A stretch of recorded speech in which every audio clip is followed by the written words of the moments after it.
बिस्मिल्लाहिर्रहमानिर्रहीम। अस्सलाम वालेकुम। कैसे हैं आप सब लोग। आज मैं आपके साथ आलू की फुलियों वाली चाट की रेसिपी शेयर करने लगी हूँ। ये चाट बहुत ही आसानी के साथ मिनटों में तैयार हो जाती है। इस चाट को हम चटपटी चटनी और सादा दही के साथ तैयार कर सकते हैं, जो कि जायके में बहुत ही मज़ेदार बनती है। इसकी तैयारी के लिए हमने लिए हैं जी 1 किलो उबले हुए आलू और इस शेप में काट लिए। 1 किलो आलू में हम डाल देंगे बेसन की आधा किलो फुल्कियाँ और साथ ही शामिल कर देंगे इसमें बारीक कटे हुए टमाटर।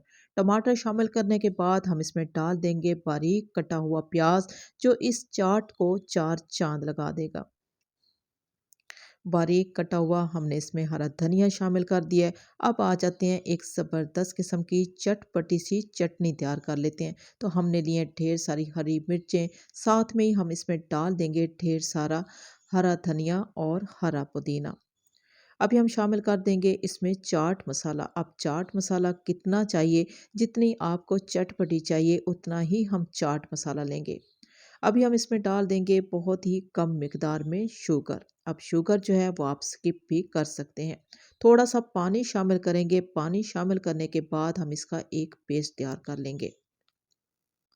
अभी हम चेक करा देते हैं, ये चटनी जो है बहुत ही खुशबूदार किस्म की तैयार हो चुकी है। अब इसी चटनी में हम डाल देंगे गाढ़ा मलाई के साथ दही। दही जितना भी गाढ़ा होगा ये चाट उतनी ही मज़ेदार बनेगी। सिर्फ 1 सेकंड के लिए हम इस दही को इस चटनी के साथ मिक्स कर लेंगे। चेक करा देते हैं कि ये बहुत ही मज़ेदार किस्म की खुशबूदार सी चटनी तैयार हो चुकी है। बस दही जो है वो इसी तरीके की होनी चाहिए। अब हम क्या करेंगे कि तमाम चीज़ों को अच्छे तरीके से मिक्स कर देंगे। आलू, फुलियाँ, टमाटर, प्याज में हमने जो है नमक शामिल कर दिया है।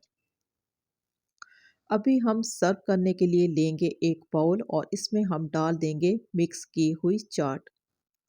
इसी चाट के ऊपर हम डाल देंगे बहुत ही खुशबूदार खट्टी मीठी चटपटी सी चटनी। इस चाट को सादा दही के साथ भी एंजॉय कर सकते हैं और इस तरीके से आलू, फुलियाँ, टमाटर, प्याज में तमाम चटनी को शामिल करके भी एंजॉय कर सकते हैं। चाट बनाने की बहुत ही आसान सी एक अलग रेसिपी आपको कैसी लगी? अच्छी लगी हो तो मेरी आपसे रिक्वेस्ट है कि आप मेरे चैनल को सब्सक्राइब कर लें, मेरी वीडियो को लाइक और शेयर ज़रूर कर दें। इस चाट को आपने मेरे तरीके से एक बार ज़रूर ट्राई करना है। इसका जायका अच्छा लगे कमेंट में ज़रूर बताइएगा। अभी मैं आपसे इजाज़त चाहूँगी। अल्लाह हाफ़िज़।